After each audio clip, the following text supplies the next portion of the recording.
Hi, Chelsea. Hi. Hi, my name is Alyssa. I'll be your dietitian. It's really nice to meet you. It's nice to meet you too. Ready to get started? Yep. All right, so first of all, I'd like to know a little bit more about why your primary care has asked you to come see me today. They said I'm at risk for cardiovascular disease. Okay. So can you tell me what you know about cardiovascular disease? It's a little bit tricky to understand sometimes. Not much. I just know that it has to do with arteries and blood flow. Yep, so it has to do with arteries and blood flow, and basically it starts with what's called atherosclerosis, which is a really scary term for that your arteries are hardening and they're building up with plaque. And that makes it hard for the blood to be pumped by the heart throughout the body, and that can cause heart attack and stroke and a whole bunch of other diseases that you don't, or conditions you don't really want. Do you know what would cause a buildup of plaque? Fats. Fats, yep. So in particular, saturated fats and trans fats, as well as cholesterol, are what contribute to plaque in the arteries. So I have a little challenge for you. So I'm going to tell you first that saturated fats are generally solid at room temperature. They also are from animal products over plant-based products. Okay. So I have here, just to make sure we're on the same page, I've got some cooking oil and some butter. And if you had to tell me which has more saturated fat, which one would it be for you? The butter. The butter, right, because it's solid at room temperature. That's just a good rule of thumb to know when you're thinking about saturated fats and things like that, but it can also be hidden in other places. Okay. So I want to start, first of all, do you have any other questions about cardiovascular disease? That was a really brief overview. Not right now. Not right now? Okay. So what I have here is where we're going to start is your 24-hour food recall. And what you told me is that this is a typical day when you're at work all day long, right? Yes. Okay. So from this food recall, can you point out some of the foods that you think are contributing to the most fat and saturated fat in your diet? Okay. Probably ice cream, a burger, and chicken fingers and french fries. Yep. Those are actually all the things I wanted to point out to you. So what I did here is a little bit of math. And the chicken fingers and the fries, as well as the 8.5 ounce burger and the ice cream, are the biggest contributors in your diet of fat. Just to give you a point of reference, the American Heart Association says that if you're trying to have a balanced diet and avoid heart disease, you should have 25 to 35% of your total calories, all the food you eat in a day, coming from fat. Okay. Okay? So if we look at your day, we've got 51%. So that's really bad. So it's not great, but there's some things that we can fix relatively easily. Okay. And that's what I wanted to actually move into next, to try and bring that percentage a little bit lower, especially at work. Okay. Okay? So the first handout I have for you is a little bit long and lengthy, and you can read a lot of the other information on your own time. It's all about heart disease and picking a diet for your heart. But one of the best parts of this handout is the foods that they recommend. So there's a whole table of foods they recommend. And one of the things I want to focus on are the meat and other proteins.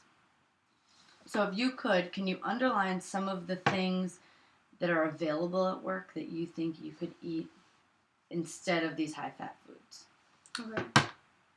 Like lean cuts of beef and pork. Yep. And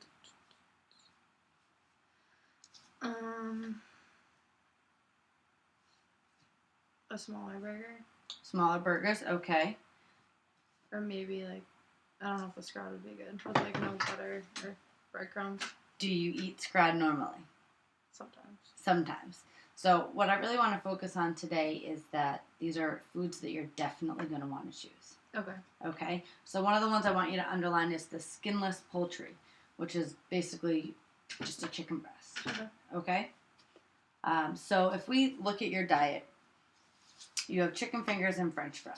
Mm-hmm. What would be a realistic option for you to change that to? Like a grilled chicken? A piece of grilled chicken. Now, if we could substitute the fries, what would you do instead? Probably broccoli, because our carrots and corn aren't very good. And why do you say they're not very good? There's a lot of butter with it. Okay. And salt. Butter and salt in those ones, but the broccoli, how's that prepared? It's just plain. With Plain, nothing. steamed? Okay. Then I would totally be on board with that substitution, the grilled chicken and broccoli. What is there any other option you could do with the piece of grilled chicken? Lettuce or asparagus. Okay, so if you put a piece of grilled chicken over a salad, would that satisfy you for a meal at work? Yeah. It would. Okay, then I think that that's an excellent choice for you to make. Now, how about this burger? Because that is the biggest contributor in your entire day of fat. Yeah. So what could we have instead at work? Maybe a steak or a smaller burger. A steak or a smaller burger. I think that's a great idea. The other thing that makes this such a high-fat burger is that there's bacon and cheese and all of these other things on it. Is there a way to maybe just do a burger? Yeah. You would do this? Yeah. Yeah, a burger with cheese versus all this other stuff that has mayo on it too. So those are contributors. And again, you just told me a smaller steak. Yeah. That's a great idea, especially the way it is on this handout. You have lean cuts of beef. And a smaller sirloin is going to have much less fat than a burger, especially at restaurants. They tend not to use the leanest cuts of beef. Yeah. Cut pieces of the hamburger.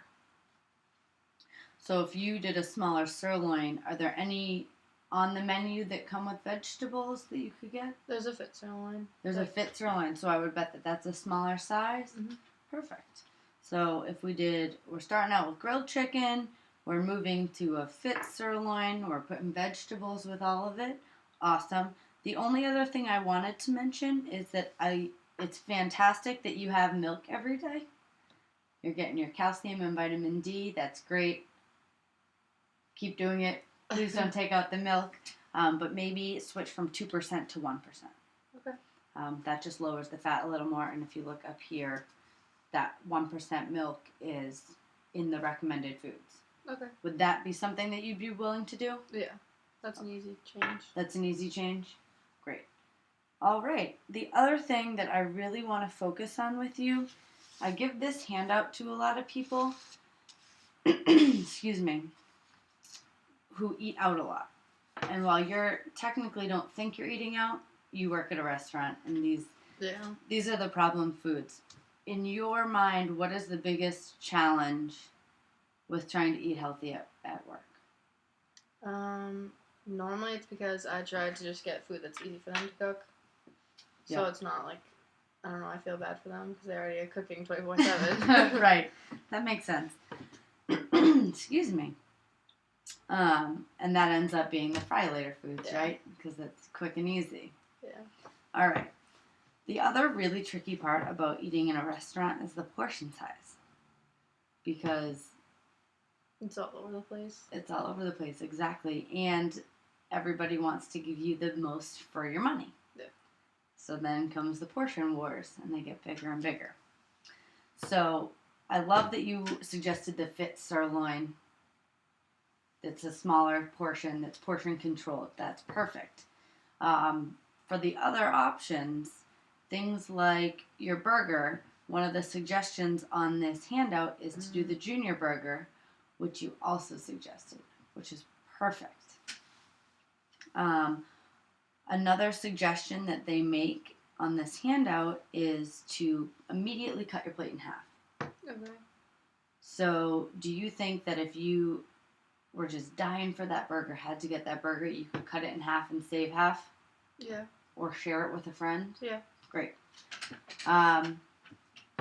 Do you have any questions about portion size? No. No? Okay. I think I get it. You think you get the well, not so much portion size, but strategizing at the restaurant. Another thing that you can do, some of these don't really apply because it's for people eating out, but you can make up. Do you ever make up foods at work? Yeah. You make up foods? Okay. So that is another great thing, is that you can mix and match because you know what you have. Yeah.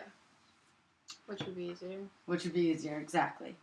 So, we are rapidly reaching the end of our session. These are for you. Thank you. But I'd like to go over with you some goals that we've set throughout this session. So what are the 3 things that you are going to work on changing about the foods you eat at work? Portion size. Portion size. Picking a smaller steak. Smaller steaks. And probably like grilled chicken instead of fried. Grilled chicken instead of fried. Exactly, because chicken is a lean meat until you bread it, batter it, and put it in the fryer. Yeah. Great. Do you have any questions for me? No, I think I'm also. All right. Well, then good luck with these, and I will see you next week, or we'll do next month to see how these changes are going for you, okay? Okay. Thank you so much. Thank you.